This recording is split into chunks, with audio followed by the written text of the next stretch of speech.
इस कहानी की शुरुआत में जेफरी नाम के व्यक्ति को दिखाया जाता है जो कि शेयर बाजार में स्टॉक ब्रोकर रहता है। कंपनी लॉस हो जाने की वजह से वह अपना आपा खो बैठता है और अपने घर जाता है। 3 साल की बड़ी बेटी विक्टोरिया और 1 साल की छोटी बेटी लिली को लेकर घर से दूर जा रहा होता है, लेकिन उससे पहले वह अपने सहयोगी पार्टनर और पत्नी का हत्या कर देता है। वह बर्फीली सड़क पे कार तेजी से ड्राइव कर रहा होता है, जिसके कारण कार खाई में गिर जाता है। टक्कर से बचने के बाद वह अपने दोनों बेटियों को एक सुनसान घर में ले जाता है जहां कोई नहीं रहता है और अपने बेटियों को मारने का प्लान बनाता है। जेफरी अपनी बड़ी बेटी विक्टोरिया के पास जाता है।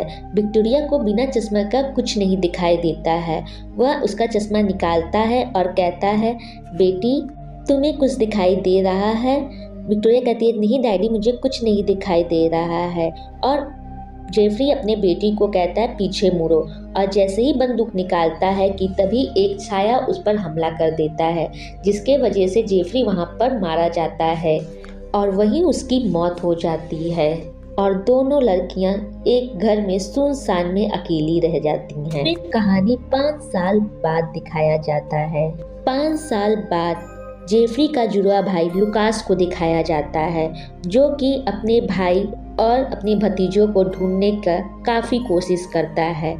और उसकी एक वाइफ रहती है जिसका नाम एनाबेल रहता है और वो एक रॉक बैंड में काम करती है। लुकास अपने भाई और भतीजों को ढूंढने के लिए 2 एजेंट लगाया रहता है। एजेंट उसे ढूंढते ढूंढते जंगल की तरफ जाते हैं और उन्हें सुनसान घर दिख जाता है। वह उसके अंदर जाते हैं। घर काफ़ी सालों से बंद था, जिसके वजह से काफ़ी कीड़े मकोड़े वहाँ नज़र आते हैं और वहाँ पे 2 बच्चियाँ मिलती हैं जो कि दोनों जंगली हो जाती हैं और वह दोनों एजेंट पर अटैक कर देती हैं। दोनों काफ़ी ज़्यादा डर जाते हैं और घर से तुरंत बाहर निकलते हैं और लुकास के पास फ़ोन मिला के कहते हैं, तुम्हें दोनों बच्चियां मिल गई हैं, तुम आके उसे देख लो।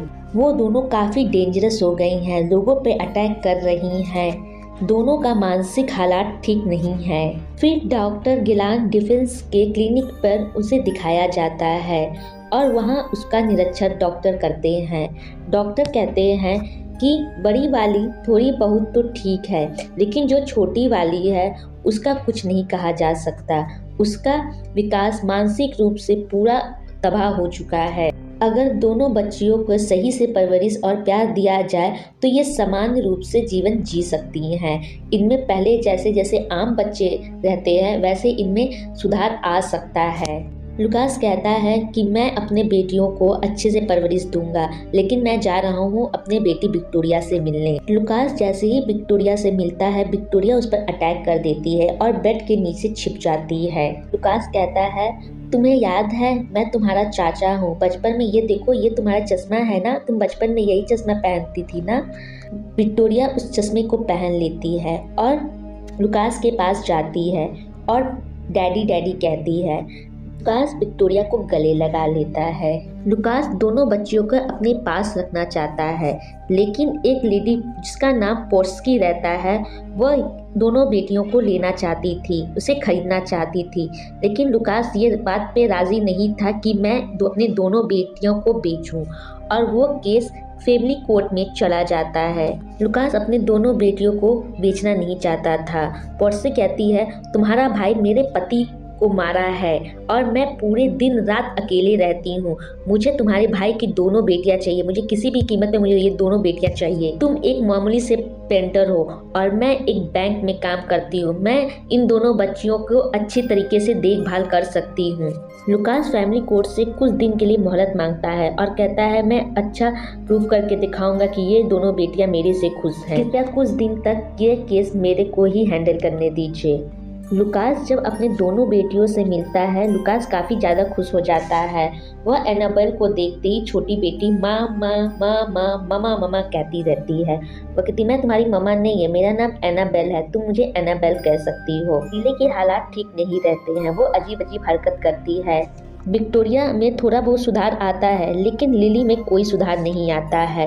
एक दिन एनाबेल गिटार बजा रही होती है कि तभी लाइट जलने और बुझने लगती है और लिली जंगली हो जाती है और उस पर अटैक कर देती है। एनाबेल डर जाती है।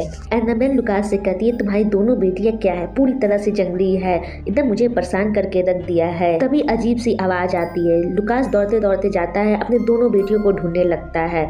फिर उसे एक दीवार पर होल नजर आता है। वो जैसे ही होल को देखता है उसे तुरंत एक छाया आता है और उसे पीछे की तरफ धक्का दे देता है, जिसके कारण वो सीढ़ियों से नीचे गिर जाता है और कोमा में चला जाता है। एक दिन डॉक्टर गिराल्ट और एनाबेल बातें कर रहे होते हैं। एनाबेल कहती है ये दोनों पता नहीं दीवार से क्या बातें करती हैं और पेंटिंग बनाएंगी और फिर ममा ममा कहती रहती हैं और कुछ अजीब सा लोरी गाती हैं, जैसे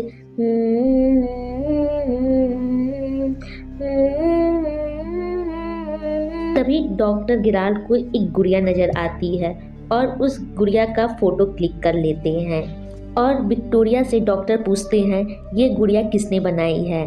विक्टोरिया कहती है ये गुड़िया ममा ने बनाई है। कह रही ममा कौन है, ममा तुम हो, और वो गुस्से से देखने लगती है। फिर यहाँ पे सीन कट हो जाता है। फिर डॉक्टर अपने केबिन में एनालाइज कर रहा होता है आखिर विक्टोरिया कहना क्या चाहती है। फिर वह उसी घर में जाता है जहाँ दोनों बच्चियां मिली रहती है। वह वहाँ पे तलाश करने जाता है कि वहाँ पर आखिर ऐसा क्या चीज़ है, लेकिन जैसे ही वह घर में जाता है वो वहाँ पर मार दिया जाता है और वहाँ पर उसकी मौत हो जाती है। एक दिन विक्टोरिया अपने रूम में रो रही होती है। एनाबेल आती है और पूछती है तुम रो क्यों रही हो।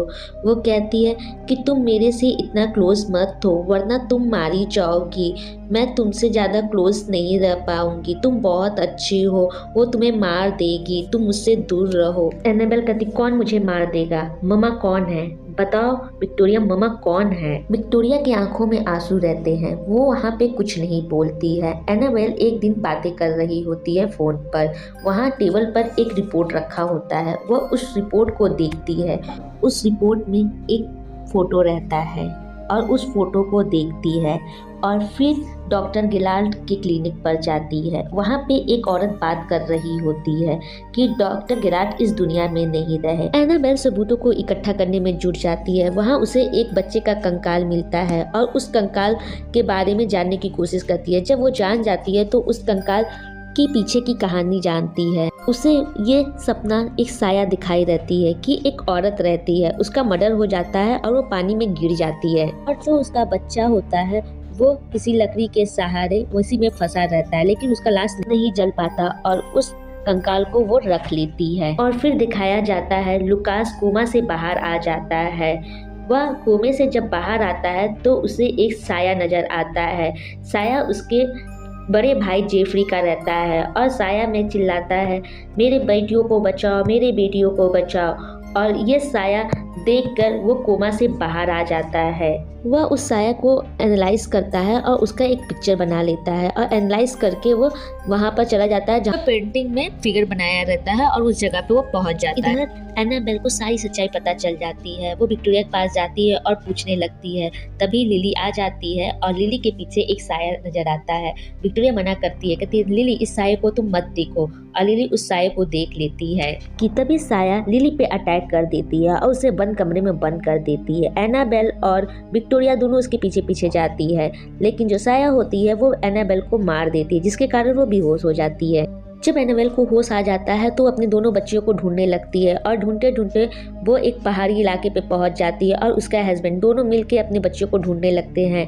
और वहाँ पर वो पहाड़ी पर जो साया होती है वो दोनों बच्चियों को ले जा रही होती है। एनाबेल और लुकास दोनों बेटियों को अपना बचाने के लिए उसे लड़ने की कोशिश करते हैं, लेकिन जो साया होती है वो एनाबेल को जख्मी कर देती है, जिसकी वजह से वो कुछ कर नहीं पाती है। इधर विक्टोरिया एनाबेल के लिए काफ़ी ज़्यादा परेशान रहती है। यह देखकर विक्टोरिया को एनाबेल के पास छोड़ देती है और लिली को ले जाती है कि तभी एनाबेल उस साया को उसका बच्चा जो उसका कंकाल रहता है वो उसे उठा के देती है। वो उसे देख के मायूस हो जाती है, फिर अचानक उसे फेंक देती है और लिली को ले जाती है।